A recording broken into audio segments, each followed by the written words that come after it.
Bienvenidos a la primera entrega de esta serie sobre Juan Calvino, el reformador que marcaría la historia del cristianismo. En este episodio, conocerás su infancia, su educación brillante en París y Orleans, y los primeros destellos de una fe que pronto lo confrontaría con las estructuras religiosas de su tiempo.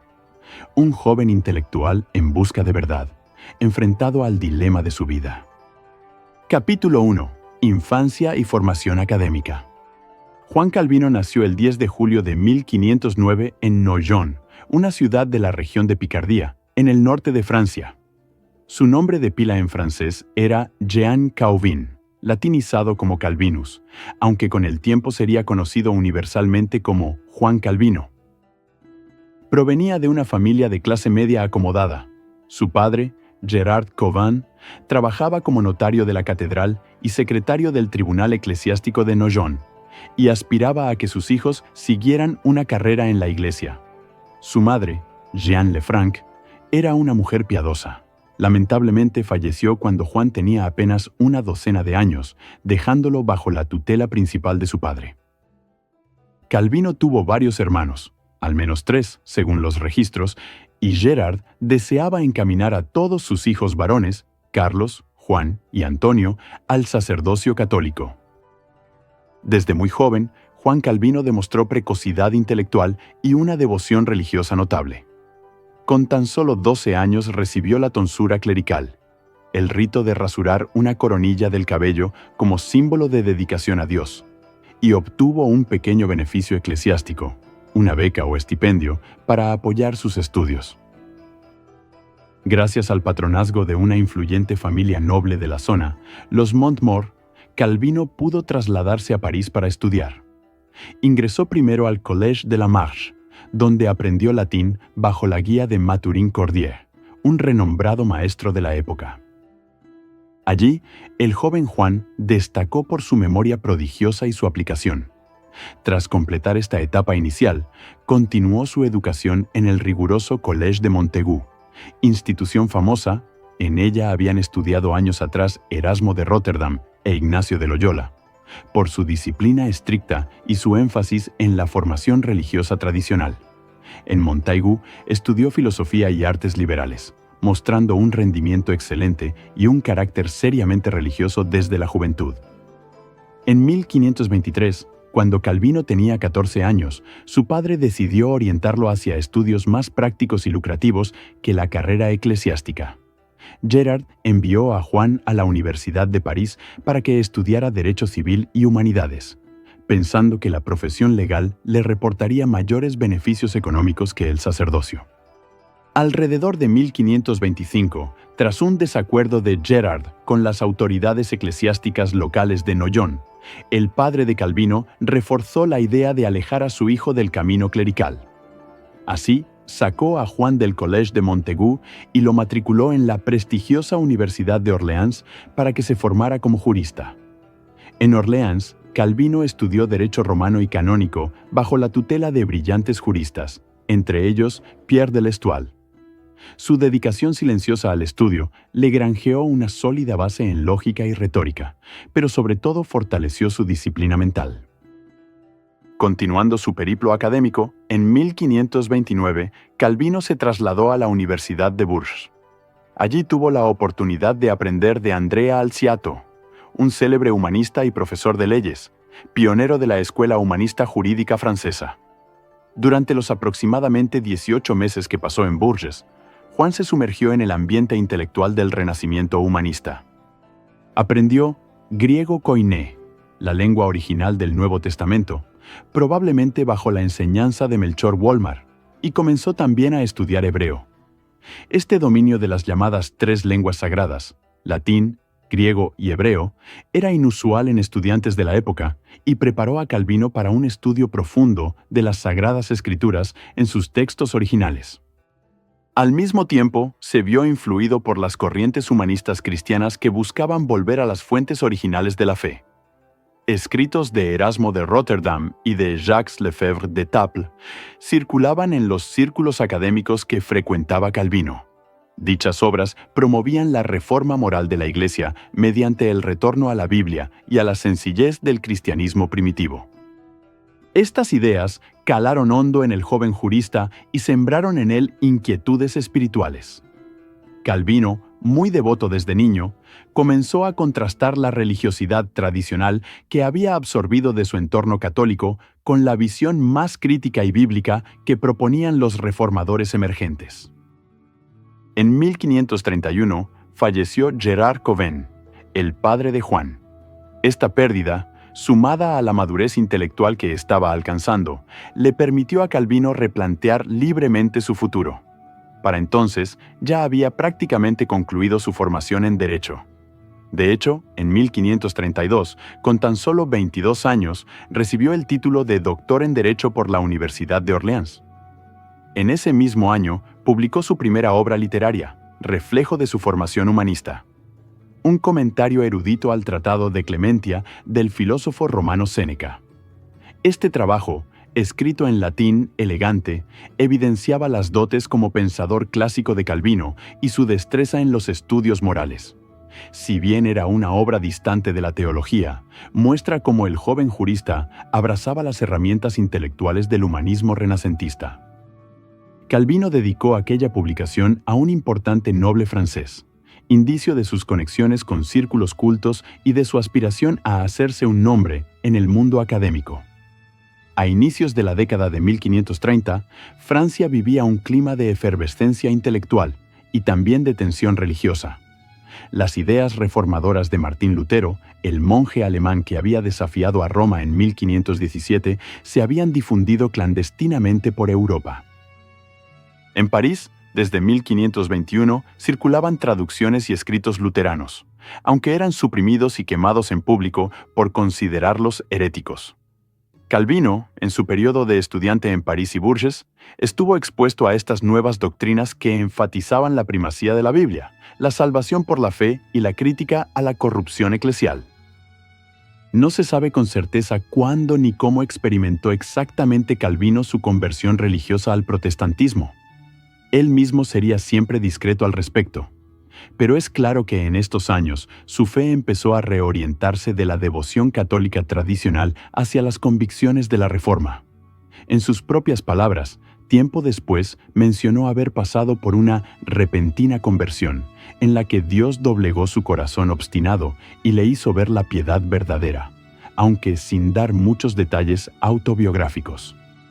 Lo cierto es que Calvino comenzó a alejarse de las prácticas católicas convencionales y a estudiar con avidez la Biblia y los escritos de reformadores. Sin embargo, aún no había dado un paso público que lo identificara como hereje ante las autoridades. Ese momento decisivo llegaría pronto, marcando el final de sus años formativos y el comienzo de su vida como líder religioso perseguido. Capítulo 2. Conversión al protestantismo y huida de Francia. El punto de inflexión en la vida de Juan Calvino ocurrió en París el 1 de noviembre de 1533. Para esa fecha, Calvino tenía 24 años y tras obtener su doctorado en leyes, había regresado a la capital francesa probablemente para ampliar sus estudios en teología o lenguas clásicas. París era el centro intelectual de Francia, pero también un lugar vigilado por la Iglesia en busca de cualquier indicio de herejía luterana. Aquel día de Todos los Santos, su amigo cercano, Nicolas Cop, rector de la Universidad de París, debía pronunciar el tradicional discurso de apertura del año académico ante la comunidad universitaria. En lugar de limitarse a un panegírico humanista inofensivo, Cop sorprendió a todos con una alocución audaz y polémica. Hizo un llamado a una reforma espiritual de la Iglesia, defendiendo la doctrina de la justificación por la fe en Cristo e implorando tolerancia hacia quienes buscaban difundir el Evangelio. El discurso de Cop, más sermón que lección magistral, mostraba una influencia clara de las ideas de Lutero y Erasmus. En un pasaje encendido llegó a exclamar: «Herejes, seductores, impostores malditos, así suelen llamar el mundo, y los malvados a aquellos que pura y simplemente se esfuerzan en inculcar el Evangelio en el alma de los fieles. Ojalá podáis traer la paz a la Iglesia con la palabra más bien que con la espada». Estas palabras resonaron como una provocación directa a la Sorbona teológica conservadora y a las autoridades eclesiásticas. El efecto fue inmediato. El discurso cayó como una bomba entre los profesores, frailes y parlamentarios de París. Las alarmas se encendieron. El Parlamento de París, tribunal con potestad sobre delitos de herejía, inició un proceso contra Nicolas Cop por sospecha de luteranismo. Muy pronto corrió el rumor de que detrás de aquellas temerarias ideas podía estar la pluma de Juan Calvino. Era conocido que Cop y Calvino eran amigos y que Juan poseía tanto la elocuencia en latín como la convicción reformista necesarias para haber redactado ese manifiesto. No se ha confirmado históricamente si Calvino fue autor material del discurso. Él nunca lo admitió abiertamente, pero es casi seguro que influyó en su contenido y tono, pues coincidía plenamente con las nuevas convicciones religiosas que Calvino había abrazado en privado. El Parlamento convocó a Cop para interrogarlo bajo la acusación de herejía. Avisado a tiempo de que su detención era inminente, Cop decidió huir de París, sabiendo que se jugaba la vida. Calvino también recibió una advertencia de que estaba en peligro. Si no escapaba, corría la suerte de ser apresado como cómplice. Fue así como, a fines de noviembre de 1533, Juan Calvino abandonó precipitadamente París, huyendo en la clandestinidad junto a Cop. La tradición cuenta que Calvino salió disfrazado por una ventana y escapó de la ciudad vestido como campesino o viñador, con un azadón al hombro, para despistar a los guardias. Una imagen pintoresca que subraya la dramaticidad de este episodio fundacional en su vida. Lo cierto es que, con poco más de 20 años, Juan Calvino se vio obligado a convertirse en fugitivo por causa de su fe. Los meses siguientes, Calvino deambuló por distintas regiones de Francia, viviendo en la sombra para evadir a las autoridades. Encontró refugio temporal en casa de simpatizantes del movimiento reformador. Uno de ellos fue Louis Dutillet, un canónigo que secretamente inclinaba al protestantismo. En su finca de Angoulême, Calvino pasó algún tiempo escribiendo y profundizando en sus ideas teológicas con relativa seguridad. Durante este periodo de huida, Francia atravesaba además un momento de crisis religiosa conocido como el Affaire des Placards, el asunto de los pasquines. En la noche del 17 de octubre de 1534, unos activistas protestantes pegaron por todo el reino unos carteles incendiarios que denunciaban la misa católica como un invento diabólico. Uno de esos pasquines incluso apareció en la puerta del dormitorio del rey Francisco I. La reacción real fue furibunda. Se desató en París y otras ciudades una persecución feroz contra los herejes protestantes, con registros, arrestos y ejecuciones públicas ejemplares. Este clima hostil convenció a Calvino de que no podría permanecer por más tiempo en su patria sin arriesgar la vida. Así, a mediados de 1534, Juan Calvino tomó la difícil decisión de exiliarse de Francia. Abandonó su tierra natal, donde el luteranismo era ahora perseguido sin piedad por la corona, y se encaminó hacia un lugar más seguro para los seguidores de la Reforma. Su destino fue la ciudad de Basilea, en la Suiza de habla alemana, un refugio frecuente para intelectuales protestantes franceses. Basilea era una ciudad imperial libre con una fuerte comunidad reformada desde los tiempos de Erasmo y del reformador Johannes Oecolampadius.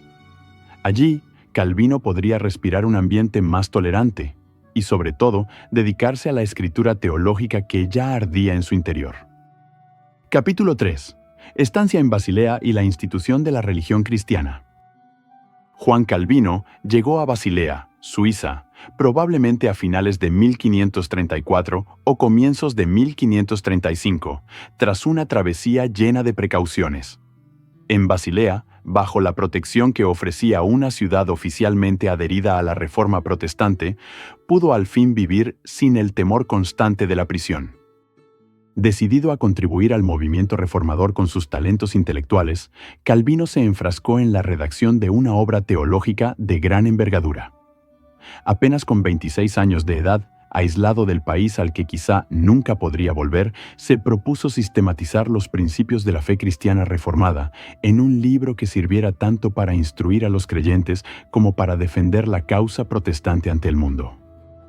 El resultado de ese esfuerzo fue la famosa institución de la religión cristiana, en latín Institutio Christianae Religionis, cuya primera edición vio la luz en Basilea en marzo de 1536. La institución fue concebida por Calvino como un compendio claro y ordenado de la nueva teología evangélica, un resumen, en palabras del propio autor, de toda la doctrina de la piedad cristiana. Con un estilo preciso y apasionado a la vez, la obra abordaba en capítulos concisos los temas esenciales: la ley de Dios, la fe y el credo, la oración del Padre Nuestro, los sacramentos, los falsos sacramentos romanos y la libertad cristiana. Aunque Calvino la escribió en latín, idioma académico de la época, lo hizo pensando en los lectores franceses y la dedicó al rey Francisco I de Francia. En un extenso y célebre prólogo dirigido al monarca, Calvino defendió a los evangélicos franceses acusados de sedición. Le suplicó al rey que no confunda a los verdaderos cristianos reformados con los rebeldes anabaptistas ni con los alborotadores, y que escuche la causa de la reforma con justicia. Este prefacio, lleno de erudición bíblica y respeto, buscaba demostrar que los protestantes no eran herejes desenfrenados, sino fieles que deseaban restaurar la Iglesia a su pureza original conforme a la Escritura. La primera edición de la Institución de la Religión Cristiana constaba de solo 6 capítulos en un volumen relativamente breve. Sin embargo, su impacto fue enorme. Nunca antes se había presentado la teología protestante de manera tan sistemática y accesible. Calvino, con la pluma de un jurista y el celo de un predicador, articuló la fe reformada unificando diversas corrientes inspiradas por Lutero, Zwinglio y otros. El joven autor subrayó doctrinas como la soberanía absoluta de Dios sobre la salvación del ser humano, la justificación del pecador únicamente por la fe en Jesucristo, la necesidad de la gracia divina por encima de cualquier mérito humano y la autoridad suprema de las Escrituras por encima de las tradiciones humanas. Introdujo al público una visión elevada de la majestad de Dios y de la profunda corrupción del hombre, que serían señas de identidad del pensamiento calvinista. Uno de los temas más discutidos de la teología de Calvino, aunque en esta primera edición de 1536 ocupaba un lugar relativamente modesto, fue la doctrina de la predestinación. Calvino enseñaba, siguiendo a San Agustín y en sintonía con Lutero, que Dios, desde la eternidad, había elegido por su misericordia a ciertos pecadores para salvarlos mediante Cristo sin basarse en méritos o decisiones humanas. Lo expuso como un misterio que debe tomarse con temor y temblor, pero al mismo tiempo como una verdad consoladora. Saber que la salvación depende del amor soberano de Dios y no de la inestable voluntad humana brinda seguridad al creyente. Años más tarde escribiría que la predestinación nos parece una doctrina reconfortante. Significa que nuestra salvación está en manos de un Dios amoroso y absolutamente confiable. No obstante, en 1536, la institución se enfocó más en delinear los pilares de la fe cristiana que en polemizar sobre este punto. Calvino publicó su obra magna siendo prácticamente un desconocido, pero rápidamente su nombre empezó a circular en los ambientes protestantes de Suiza, Alemania y Francia. La claridad y fuerza de la institución hicieron que muchos vieran en él a un nuevo líder espiritual. Irónicamente, Calvino no se veía a sí mismo como un reformador activo, sino más bien como un estudioso que anhelaba una vida tranquila dedicada a escribir. Por ello, tras la publicación del libro, planeó viajar a la ciudad alemana de Estrasburgo para instalarse allí temporalmente y continuar sus investigaciones teológicas en paz. En ese momento, Estrasburgo, bajo la guía del reformador Martín Bucero, era un próspero centro protestante que acogía a muchos refugiados franceses. Calvino emprendió camino hacia esa ciudad en el verano de 1536. Sin embargo, el destino, o en la visión de Calvino, la providencia de Dios, le tenía preparada otra ruta. Una circunstancia imprevista lo obligó a desviarse hacia Ginebra, cambiando para siempre el curso de su vida y el de la Reforma en Europa. Capítulo 4. Llegada a Ginebra, colaboración con Farel y la primera Reforma fallida. A mediados de 1536, Juan Calvino llegó a Ginebra, en la parte francófona de Suiza, con la intención de permanecer allí solo una noche. La ciudad acababa de adherirse a la Reforma Protestante ese mismo año, tras una dura pugna con el poder católico. Guillermo William Farel, un fogoso predicador francés, llevaba tiempo evangelizando Ginebra y había logrado en mayo de 1536 que el Consejo y el pueblo ginebrino juraran abandonar la Iglesia de Roma y vivir según el Evangelio y la palabra de Dios. Ginebra se declaraba así República Cristiana Reformada, dispuesta a organizarse como una comunidad bajo la ley de Dios. Sin embargo, la reforma ginebrina era aún incipiente y enfrentaba resistencias internas. Cuando Farel supo que Juan Calvino, el autor de la institución de la religión cristiana, estaba de paso en la ciudad, no quiso perder la oportunidad de reclutar a aquel brillante joven para la causa. La tradición describe la escena de manera vívida.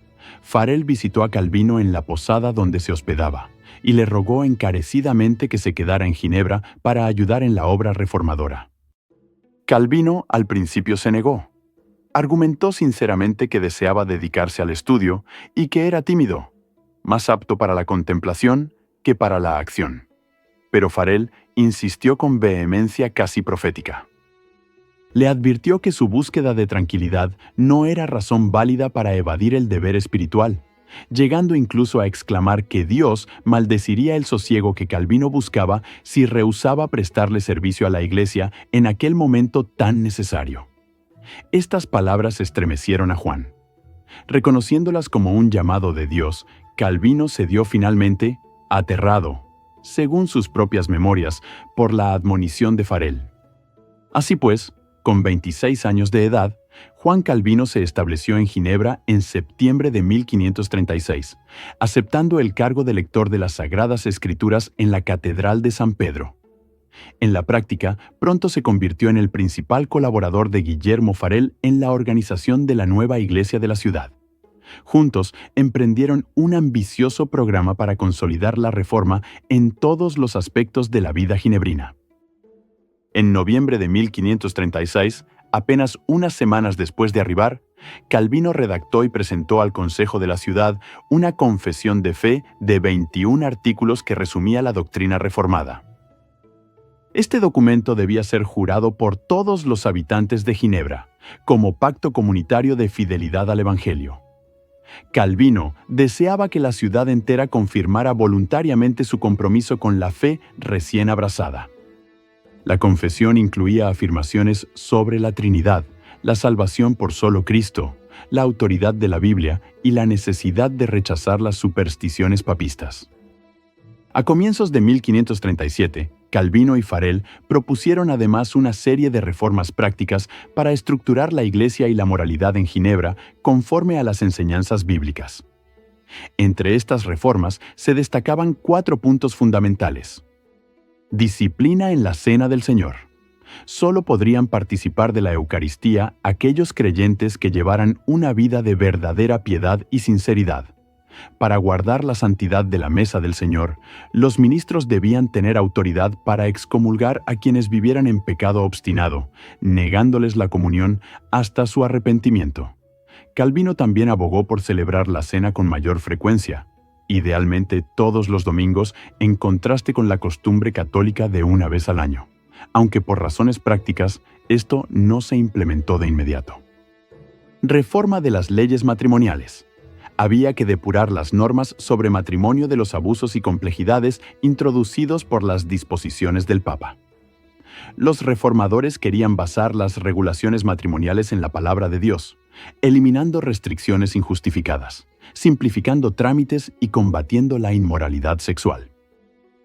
Por ejemplo, propusieron liberar las trabas excesivas a los divorcios en casos de abandono o adulterio, y fomentar matrimonios piadosos sin las dispensas monetarias que antes cobraba la Iglesia romana.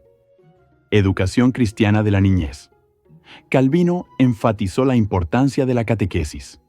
Los padres deberían instruir a sus hijos en los fundamentos de la fe en el hogar, y periódicamente los niños tendrían que presentarse ante los pastores para ser examinados en doctrina. La idea era asegurar que la próxima generación conociera la Biblia y las verdades cristianas, rompiendo con siglos de ignorancia religiosa. Culto con canto de salmos. Se propuso introducir el canto congregacional de los salmos en francés durante los servicios de adoración. Durante siglos, la Iglesia medieval había relegado a los fieles a espectadores mudos, escuchando cantos en latín que no entendían. Calvino quería devolver el canto al pueblo, haciendo que la asamblea entera entonara las alabanzas a Dios en su propia lengua. La gente tendrá que cantar en las iglesias. No han cantado durante siglos, señaló, y se comenzó a componer y traducir salmos para ese fin. Estas propuestas buscaban modelar una sociedad cristiana disciplinada, instruida y participativa. El Consejo Civil de Ginebra aprobó sin mayores objeciones las reformas concernientes al matrimonio, la educación de los niños y el canto de salmos. Sin embargo, hubo gran resistencia respecto a la disciplina eclesiástica, en particular la potestad de excomulgar. A los magistrados ginebrinos les inquietaba la idea de ceder poder a los pastores para excluir gente de la cena del Señor. Temían simplemente sustituir la tiranía clerical papista por un nuevo yugo religioso protestante. Muchos ciudadanos tampoco veían con buenos ojos que se les negaran los sacramentos por su comportamiento moral. Para algunos, acostumbrados a libertades más laxas, las exigencias de Calvino parecían excesivamente puritanas. A lo largo de 1537 y 1538 fue creciendo en Ginebra una oposición a las estrictas medidas de Farel y Calvino. Un partido local, conocido despectivamente como los libertinos, no tanto por libertinaje sexual, aunque los reformadores los acusaban de ello, sino por su defensa de la autonomía frente a la intromisión religiosa, se organizó contra las reformas. Estas familias influyentes resentían la injerencia de los predicadores extranjeros en los asuntos civiles y consideraban que Calvino y Farel querían dictar normas demasiado rígidas en la vida cotidiana. La pugna se volvió política. El Consejo Municipal respaldaba solo parcialmente a los reformadores, en tanto calibraba la lealtad del pueblo. La tensión llegó a un clímax en la primavera de 1538. Los desacuerdos se exacerbaron por motivos litúrgicos también. Los pastores deseaban depurar todo rastro de ritual católico, mientras que la ciudad de Berna, aliada poderosa de Ginebra, presionaba para mantener ciertas prácticas, como usar pan sin levadura en la comunión y conservar algunas fiestas tradicionales.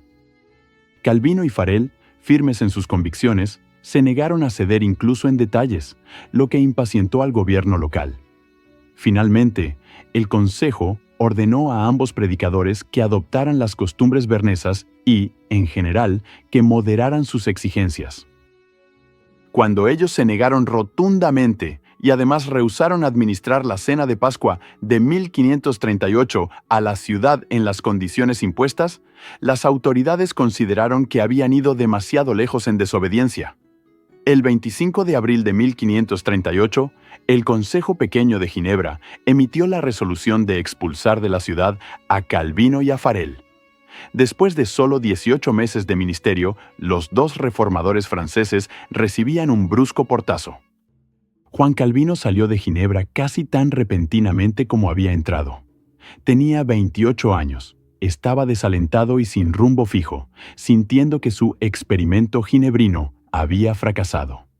En una carta escrita poco después, confesaría la amargura que le produjo ese rechazo y la incertidumbre acerca de qué haría en adelante. Sin embargo, este aparente revés resultó providencial. Calvino pronto encontraría en el exilio un lugar donde refinar aún más sus ideas y prepararse para un eventual regreso triunfal años después. Ese lugar sería Estrasburgo, la ciudad alemana que inicialmente había buscado y que ahora, por fin, le abría sus puertas.